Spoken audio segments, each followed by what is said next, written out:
हा चला, आज कोणता वार आहे रे?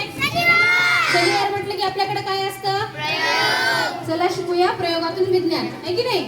तर मग आजच्या प्रयोगाचं नाव आहे पाण्याची घनता. यासाठी लागणारं साहित्य आहे पाणी, काचेचे 2 भांडे, 2 बटाटे आणि मीठ. तर या पॉटमध्ये आपण काय घेतलेलं आहे? साधं पाणी घेतलेलं आहे आणि यामध्ये सुद्धा साधं पाणीच घेतलेलं आहे. आता काय करूयात आपण? या पाण्यात टाकून बघूया काय होईल, निरीक्षण करा. हे बटाटा पाण्यामध्ये बुडला, खाली पोहोचला. आता ह्या पाण्यामध्ये आपण काय करूयात? मीठ टाकून बघूयात नेमकं काय होतं ते पहा.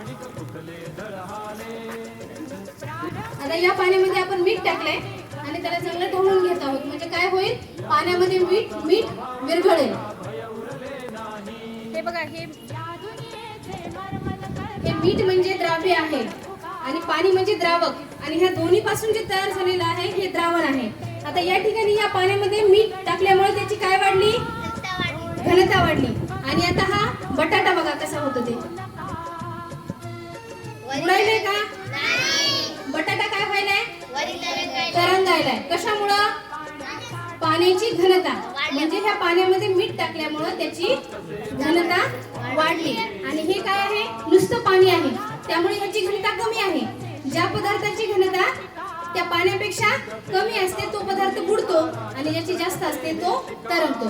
म्हणजे ह्या पाण्याची घनता कमी होती, बटाटा जड होता म्हणून बटाटा खाली गेला. पण या ठिकाणी मीठ टाकल्यामुळे पाण्याची घनता वाढली आणि तुलनेने बटाट्याची कमी झाली, म्हणून बटाटा तरंगत आहे. समजलं का? घेतलेलं आहे आणि मिठाचं पाणी घेतलेलं आहे. त्याच्यामध्ये मीठ मिसळून आपण काय तयार होईल? याच्यात मीठ मिसळल्यावर कोणतं पाणी होईल? क्षार पाणी होईल.